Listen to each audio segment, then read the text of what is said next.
하나님 감사합니다. 오늘도 하나님 앞에 나와 머리 숙이게 하심을 감사합니다.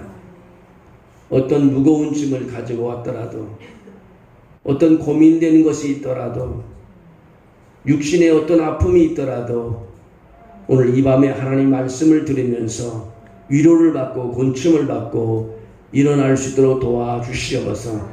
차라리 주님의 살아계신 능력을 하나님 우리가 알고 하나님께서 도와주시고자만 모든 것이 이루어지는 줄로 믿습니다. 오늘도 말씀 따라 아버지의 순종함에 갈 때에 하나님 영광이 드러나게 하시고 또 아버지 역사가 있게 도와주시옵소서. 이 시간도 말씀 붙잡는 밤이 될 줄로 믿습니다. 큰 은혜를 베풀어 주시옵소서. 예수님의 이름으로 기도합니다. 아멘. 할렐루야. 아멘. 우리 한번 옆 사람도 인사합니다. 예수님의 이름으로 축복합니다. 예수님의 이름으로 축복합니다. 어저께 우리 경기 지방에 교육제 기도회 갔는데 목사님 와서 설교를 하면서 느낀 것이요, 많은 사람들이 교회든 어디든 너무너무 힘들어하고요, 이제는 앞이 보이지 않는 그런 사람들이 참 많이 있는 것을 또 한번 느꼈습니다. 여러분, 앞이 안 보일 때는요, 하나님을 바라보면 되는 것입니다. 길이 안 보일 때는요, 하나님의 말씀을 열으면 길이 펼쳐지고 열리는 것입니다. 이런 문제가 풀리지 않으면요, 성경으로 돌아와 하나님의 말씀의 귀를 기울이십시오. 거기에 놀라운 역사가 있습니다. 살아계신 하나님은요, 100년 전이나 1000년 전이나 오늘이나 똑같으신 분이십니다. 그래서 예수 그리스도는 어제나 오늘 영원토록 동일하신 분이라고 말씀하고 있습니다. 오늘 주님의 놀라운 은혜가 이 밤도 함께 할 줄로 믿습니다. 오늘은 이삭의 축복이라 이런 제목을 가지고 말씀을 전하려고 합니다. 이삭의 축복은 나와 거리가 먼 것 같지만 말씀을 잘 들으면 나의 축복이라는 것을 알 수 있습니다. 창세기 26장에서 이삭이 받은 복을 우리가 찾아볼 수 있습니다. 기근이 들자 하나님은 이삭에게 애굽으로 내려가지 말고 그랄에 머무르라고 말씀하고 있습니다. 여러분, 어떻게 됩니까? 땅이 마르고 먹을 것이 없고 기근이 오면 딴 데로 가야 되지 않습니까? 먹을 게 없는데 거기 있겠습니까? 근데 하나님께서는 이삭에게 가지 말라, 머무르라는 거예요. 그곳에서 이삭은 블레셋 사람에게 거짓말하고 자기 아내 리브가가 자기 누이라고 말하는 것입니다. 하나님께서 이삭에게 큰 부를 허락하셨고 그랄 왕은 이삭이 너무 부유해졌기 때문에 떠나라고 요구합니다. 이삭은 새 집을 찾으려고 목동들과 갈등을 겪다가 결국 우물 근처에 정착하게 됩니다. 오늘 26장은 아비멜렉 왕이 이삭에 나와 그와 평화 조약을 맺는 것으로 끝을 맺고 있습니다. 하나님은 이삭에게 약속한다는 것을 오늘 보게 됩니다. 일부는 그의 현재 상황과 관련이 있지만 다른 약속들은 또 미래에도 이루어집니다. 오늘 1절에서 6절을 자세히 보면 이삭이 사는 동안 기근이 발생합니다. 당시 애굽은 기근 동안의 피난처였던 것입니다. 애굽으로 가야 살 수 있습니다. 아브라함도 흉년 중에 그곳으로 갔다고 말하고 있습니다. 분명히 이삭도 이 기근 동안 그곳으로 이주할 생각을 했습니다. 애굽으로 갈 생각을 했습니다. 그러나 하나님께서는 그에게 말하기를 그랄에 머물고 애굽으로 가지 말라고 말하고 있습니다. 6절에 이삭이 그대로 머물렀다라고 말합니다. 이삭이 그랄에 거주했더라, 머물렀다는 것입니다. 축복받는 인생이 되기 위해서는 이삭의 순종이 아주 중요한 것입니다. 하나님께서는 우리에게 어려운 상황에 머물라고 명령을 하고 계십니다. 이삭에게 그랄에 머무르라고 말하고 있습니다. 기근 중에 더 많은 봄이 있을 애굽으로 가지 말라고 말하고 있습니다. 사람의 생각 같으면 벌써 가야 되는 거죠. 무슨 소리입니까? 가야죠. 요점은 하나님의 뜻은 우리가 항상 가장 쉬운 길 최소한의 어려움을 갖는 것이 아니라는 것입니다. 종종 하나님의 뜻은 우리가 기근을 겪는 것이며 애굽에서 기근을 피하려고 하기보다는 그 안에 머무르라고 말씀하고 있습니다. 하나님께서는 당신의 삶에 어떤 기근을 가져오셨습니까? 하나님은 당신의 삶에 어떤 어려운 상황이나 계절을 가져오셨습니까? 주님 없이 애굽에 있는 것보다요, 주님과 함께 기근 속에 있는 것이 더 낫다는 것을 우리에게 보여줍니다. 주님이 없는 곳에 아무리 풍족해도 그건 풍족한 것이 아니에요. 주님 없는 것은 안전하지도 않습니다. 오늘 내가 어려움을 당해도 주님이 나와 함께 한다고 생각하면 우리 희망이 있고 곧 일어날 것입니다. 하나님은 그에게 애굽으로 가지 말고 머물라고 말씀하면서 이삭에게 약속을 했습니다. 3절에 그렇게 말합니다. 이 땅에 거류하면 내가 너희와 함께 있어 내게 복을 준다고 말했습니다. 이 땅에 거주하면. 이 땅에 거류하면 내가 애굽과 함께, 내가 너와 함께 있어 내게 복을 주고 내가 이 모든 땅을 너와 내 자손에게 주리라. 내가 내 아버지 아브라함에게 맹세한 것을 이루리라고 말하고 있습니다. 얼마나 놀라운 말씀입니까? 또 24절에는 읽지 않았는데 24절에 뭐냐면 내가 너와 함께 있어 내게 복을 주러 내 자손이 번성하게 하리라고 말하고 있습니다. 하나님은 창세기 28장 15절에서도 이삭의 아들 야곱에게도 같은 말씀을 했습니다. 내가 너와 함께 있어 내가 어디로 가든지 너를 지키며 너를 이끌어 이 땅으로 돌아오게 할지라. 내가 네게 허락한 걸 다 이루고 너를 떠나지 아니하리라고 말하고 있습니다. 여러분, 어떤 어려움이 있든지 하나님과 함께 하시기를 주의 이름으로 축원합니다. 하나님의 임재가 여러분과 함께 있을 때요, 여러분은 떠날 필요가 하나님이 축복하시는 것입니다. 임재의 복을 받는 것입니다.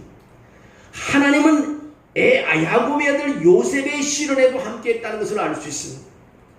창세기 39장 2절에 여호와께서 요셉과 함께 하심으로 그가 형통한 자가 되어 그의 주인 애굽 사람의 집에 있으니라고 말합니다. 여러분, 어떤 어려움 속에서도 하나님이 함께하는 사람은요 형통하게 되어 있습니다. 또 21절에 뭐라고 말하냐면 그때 여호와께서 요셉과 함께 하시고 그에게 인자를 도와서 간수장에게도 은혜를 받게 하시매라고 말합니다. 우리는 이제 내주하시는 성령을 통해 우리는 임마누엘의 축복을 받아 누릴 수가 있음을 가르쳐주고 있습니다. 하나님께서요 내가 너와 함께 있으리라고 말씀하십니다. 얼마나 놀라운 말씀입니까? 하나님이 나의 임재에 있는 것입니다. 이는 하나님께서 여러분을 축복하신다는 뜻인 것입니다. 하나님이 우리와 함께 계신다는 것은 우리가 두려워할 필요가 없다는 것입니다. 내가 물 가운데 지날 때 내가 너와 함께 할 것이며 강을 건널 때 물이 너를 짊어지지 못할 것이며 내가 불 가운데로 지날 때 타지도 아니할 것이요 불꽃이 너를 사르지도 못하리라고 이사야 43장 2절에 약속해 주고 있습니다. 하나님 임재가 우리와 함께 한다는 축복을 주고 있습니다. 또 하나는 하나님께서 거주지에 대해서 말하고 있습니다.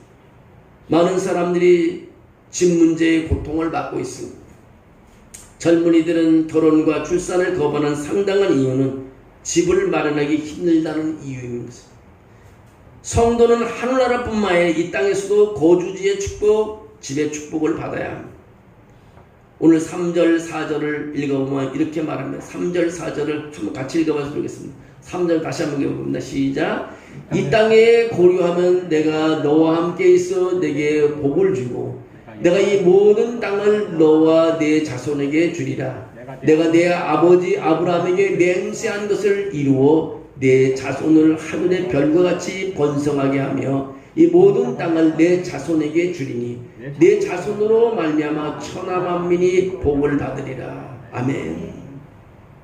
24절을 또 보면 그렇게 말하고 오늘 24절에 또 그렇게 연이어서 말하기를 그 밤에 여호와께서 그에게 나타나사 이르시되 나는 내 아버지 아브라함의 하나님이니 두려워하지 말라. 내 종 아브라함을 위하여 내가 너와 함께 있어 내게 복을 주어 내 자손이 번성하게 하리라 하신지라. 하나님께서는요 아브라함에게 약속하신 모든 것을 이제 그의 아들 이삭에게 약속하고 있습니다. 하나님은 창세기 17장 21절에서도 아브라함에게 이렇게 말씀하십니다. 내 언약은 내가 내년 이 시기에 사라가 내게 낳을 이삭과 세우리라고 말합니다. 하나님이 아브라함에게 하신 모든 약속은 이스마엘을 통해서가 아니라 이삭을 통해서 이루어질 것이라고 말합니다. 이 언약은 하늘의 별과 바닷가의 모래처럼 수많은 후손들이 있을 것이라는 것입니다. 4절에 내 자손을 하늘의 별과, 오늘 4절에 내 자손을 하늘의 별과 같이 번성하게 하며 이 모든 땅을 내 자손에게 주리니 내 자손으로 말미암아 천하 만민이 복을 받으리라. 아브라함은 22장 17절에도 같은 말을 했습니다. 내가 내게 큰 복을 주고 내 씨가 크게 번성하여 하늘의 별과 같고 바닷가의 모래와 같이 하리니 내 씨가 그 대적의 성문을 차지하리라고 말하고 있습니다. 여러분, 하나님께서 우리에게 약속한 것은요 그대로 이루어지는 것입니다. 하나님이 그곳에 있으라 그러면 그곳에 있을 때에 복을 받을 수가 있습니다. 또한 하나님께서 우리를 보호해 주시겠다고 말하고 있습니다. 7절에서 11절까지를 보면 이삭은 하나님의 말씀대로 글 아래 머물렀습니다. 그곳에 있는 동안 그는 아내 리브가에 대해 거짓말을 하며 그녀가 자신의 여동생이라고 말했습니다. 그녀는 매우 매력적이어서 그 지역 사람들이 그녀를 차지하기 위해 자신을 죽일까봐 두려웠기 때문입니다. 어느 순간 아비멜렉 왕은 사실을 알고 이삭이 자신에게 거짓말을 한 것을 꾸짖었습니다. 이삭의 아버지 아브라함도 2번이나 자기 아내를 누이라고 소개한 거짓말한 적이 있습니다. 근본적으로 이런 행동은 하나님을 의뢰하기보다는 이방 군주들을 두려워하는 믿음의 부족 때문입니다. 이 장면을요 하나님의 보호하심으로 우리는 볼 수 있습니다. 왜냐하면 실제로 하나님께서 이삭을 보호하시는 것을 여러분이 보기 때문입니다. 아내 때문에 남편이 죽임을 당할 위험도 있었고 아내를 동생인 척한 것도 고대에는 생존 전략이었습니다. 그러나 하나님은 3가지 방법으로 보호했습니다. 그 하나는 하나님 누구도 리브가를 더럽히지 못하게 하심으로 보호해 주었습니다. 또 하나는 이삭이 이 일로 죽임을 당하지 않게 하나님께서는 보호해 주셨습니다. 또 하나는 아비멜렉과 그 성의 사람들이 실수로 리브가를 더럽히지 않도록 막아주셨고 그들의 괘씸한 이삭을 죽여 그들이 죄를 짓는 것을 막아주셨다는 것입니다. 여러분, 하나님께서는 우리가 어떤 형편에 있든지 우리를 보호해 주시고 지켜주십니다. 오늘 아브라함을 지켜주신 하나님, 이삭을 지켜주신 하나님께서 여러분의 형편에 어려운 형편을 다 지켜주시고 보호해 줄 줄로 믿습니다. 또한 오늘 본문 말씀에 볼 수 있는 것은 하나님께서 크게 번영하시는 것을 보게 됩니다. 이제 우리는 이삭에게 주신 하나님의 축복의 번영이 포함되어 있음을 알 수 있습니다. 12절부터 25절에 이삭이 받은 축복을 소개하고 있는데요. 12절을 보면 그렇습니다. 이삭이 그 땅에 농사하여 그해 100배나 얻었고 여호와께 복을 주심으로. 이삭이 그 땅에서 농사를 했는데 그해 100배의 수확을 얻었다는 것입니다. 얼마나 놀라운 하나님 축복을 받습니다. 또 13절에 뭐라고 하냐면 그 사람이 창대하여 왕성하여 마침내 거부가 되었다고 했습니다. 놀라운 복을 주시는 것이었습니다. 또 14절에 보니까 양과 소가 때를 이루고 종이 심히 많았다고 말하고 있습니다. 19절에 또 뭐라고 하냐면 이삭의 종들이 골짜기를 파서 샘 근원을 얻었다고 말하고 있습니다. 22절에 오늘 본문에 보면 이삭이 거기서 옮겨 다른 우물을 팠더니 그들이 다투지 아니었으므로 그 이름을 르호봇이라고 하여 이르되 이제는 여호와께서 우리를 위하여 넓게 하셨으니 이 땅에서 우리가 번성하리라고 하였더라고 말하고 있습니다.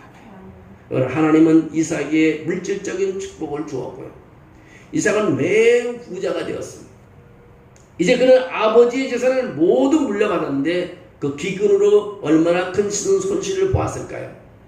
기근에도 불구하고 하나님 엄청난 축복을 이삭에게 준 것을 볼 수 있습니다. 여러분, 이 경제가 어렵고 주변의 환경이 다 어렵다 하더라고요.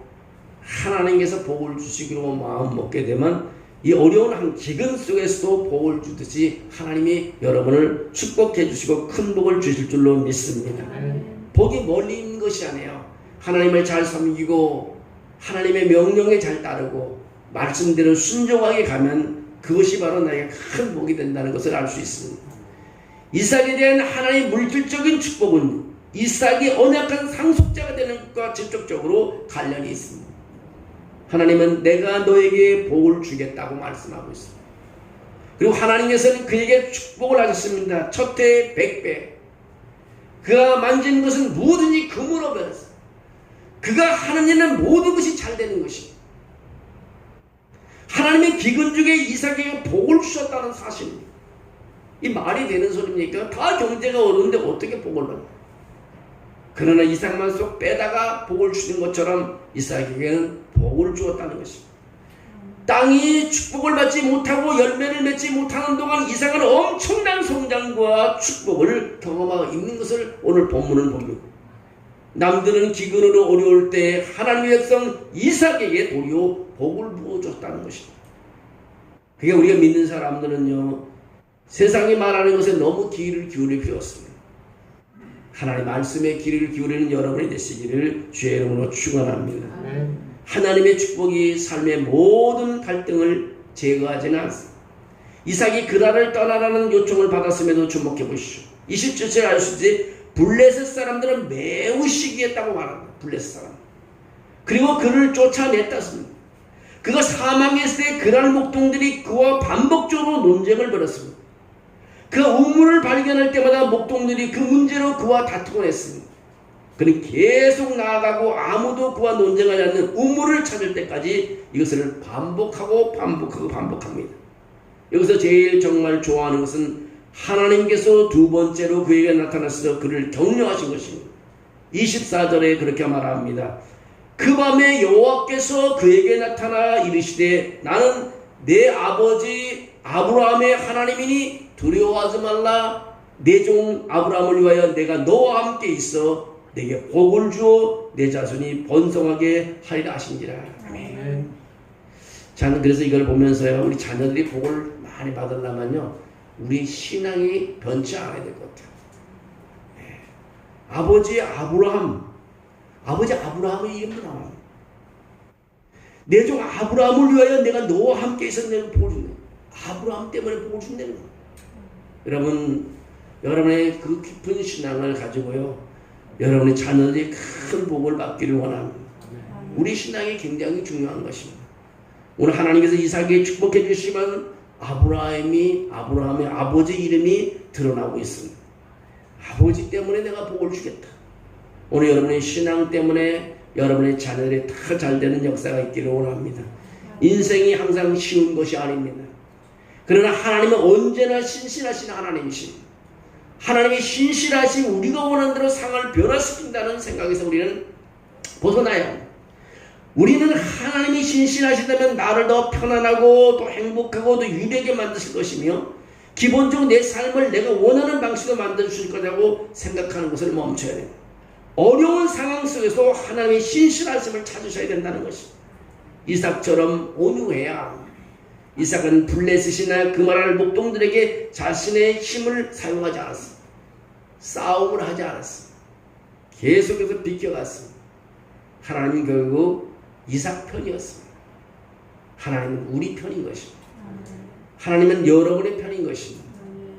또 한 가지 오늘 축복 중에 하나는 평화라는 복을 주었습니다. 블레셋의 왕 아비멜렉은 이삭을 보고 이삭이 원하면 자신과 블레셋 사람들에게 문제가 될 수 있다는 것을 깨달았습니다.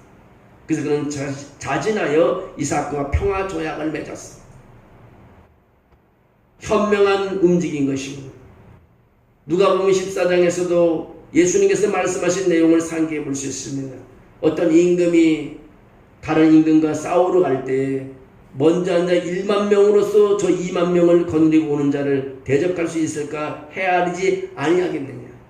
만일 못할 터이면 그가 아직 멀리 있을 때 사신을 보내어 화친을 청할지니라고 말하고 있습니다. 잠언서 16장 7절에 이렇게 말합니다. 사람의 행위가 여호와를 기쁘시게 하면 그 사람의 원수라도 그와 더불어 화목하게 하시느니라는 말씀이 있습니다. 나의 행위나 결정으로요 하나님을 기쁘시게 하십시오. 그러면 그분은 여러분의 삶에 평화를 더해 주신다는 것입니다. 아멘. 오늘 우리 말씀 속에서 이삭이 받은 축복이 참으로 많이 있습니다. 오늘 보면 이삭이 받은 축복의 첫 번째 하나가 하나님 임재가 있었다는 것입니다. 하나님이 함께 한다는 것입니다. 세상에 하나님이 우리가 가는 곳마다 함께 하여 주셔서 도와주시고 동행한다는 것은 얼마나 놀라운 일이십니까? 야곱의 아들 요셉이 그렇게 감옥에도 가고 노예로 팔려가고 사방 팔려가도 하나님이 그와 함께 아닌가요? 결국 총리가 되지 않겠어요? 하나님이 함께하는 사람은 누가 대항을 할 수가 없는 거예요. 누가 그의 가는 길을 막을 수가 없는 거예요. 그 가는 길이 하나님의 길이기 때문이죠. 하나님 임재가 우리에게 함께하는 축복이 있고 또 우리는 하나님 이 땅에 거주하는 축복, 하나님께 떠나지 말라고 하면 그곳에 있는 것이 바로 축복이라는 사실, 또한 하나님께서 우리가 어떤 어려움이 있어도 우리의 신앙생활을 통해서 하나님 우리를 보호해 주시고 지켜주신다는 사실입니다. 또한 하나님께서 우리를 더 번영하게 해주신다는, 정말 우리가 더 복을 받게 100배, 근데 그의 농사를 지었더니 100배나 얻었다고. 여러분, 땅을 많이 가졌다고 해서 부자가 되는 거 아닙니다. 땅을 많이 가져도 흉년이 오면 하나도 썩을 것들은 하나님은 다른 겁니다. 우리가 생각하는 것들마다 돈이 되게 하시고 우리가 말하는 대로 하나님께서 이루어 주시고 우리 작은 땅을 가질 때도 작은 것을 가질 때도 하나님은 더 크게 100배로 불러주신다는 것입니다. 얼마 전에 옥수수를 이렇게 먹으면서 제가 시골 살 때 옥수수통을 많이 듣는 늘 옥수수통을 들 때마다 생각해. 옥수수가 맛있고 찰지고 이런 것보다도 어떻게 옥수수 하나를 이렇게 옥수수 한 통, 두 통, 다섯 통을 한 그루에 5통씩 열릴 수 있을까? 하나님께서 허락하지 않으시면 될 수가 없는 거예요. 어떻게 옥수수 그 한 그루에 옥수통이 하나가 달리고 두 개 달리고 때로는 4통까지 달리고 그 한 통이 얼마? 400개, 50개의 알이 붙어 있다는 것이 참으로 신기한 거죠. 하나님께서 그렇게 열매를 주시는 거죠. 그거 볼 때마다 우리가 하나님을 떠날 수가 없는 거죠. 하나님이 나와 함께 하시고 나에게 축복하시면 그런 축복을 얻을 수 있다는 것도 다시 한번 머릿속에 생각하겠습니다. 여러분, 거부가 되게 하시고 또 종이심이 많은 거죠. 많은 일꾼이 많게 해준다는 것은 그만큼 부자가 된다는 거죠. 또 골짜기에 샘을 허락해 주신다는 거죠. 얼마나 하나님께서 생명의 근원이 되는 샘을 주신다는 거죠. 또 우리 사람들과 다 주저앉고 움직여갈 때마다 하나님께 더 번성해 주신다. 여러분 삶 속에 번영의 복을 주신다는 사실, 또 하나는 평화, 마지막에 평화의 마음에 싸우면 평화의 복을 주신다는 사실을 오늘 이삭을 통해서 우리가 발견해 볼 수 있습니다. 여러분의 삶 속에요, 신앙생활하는 게 참으로 이렇게 축복이라는 것도 한번 발견하고요. 그까지 주의 말씀 붙잡고 하나님과 동행하는 삶이 되기를 주의 이름으로 축원합니다. 사랑이 많으신 하나님 감사합니다. 이 밤에 하나님께서 허락하신 이삭의 축복을 아버지 하나님께서 우리가 말씀을 보면서 아버지 하나님이여 우리 아버지 기억해 봤습니다. 아버지 우리 삶 속에도 주님이 동행하심으로 하나님의 말씀을 기울이며 순종함으로 이와 같은 100배의 하나님의 결실에는 그런 복을 누리는 삶을 살게 도와주시옵소서. 하나님의 보호하심과 하나님께서 약속하신 모든 것을 이루는 삶이 되게 도와주시기를 원합니다. 우리 교우들이 그래서 간증하게 도와주시고 영광을 돌리게 도와주실 줄로 믿습니다. 성령의 하나님의 큰 역사가 일어나도록 도와주시옵소서. 영광이 드러나는 시간 될 줄로 믿습니다. 예수님의 이름으로 기도합나이다. 아멘. 우리 찬양 한 장 드리겠습니다. 290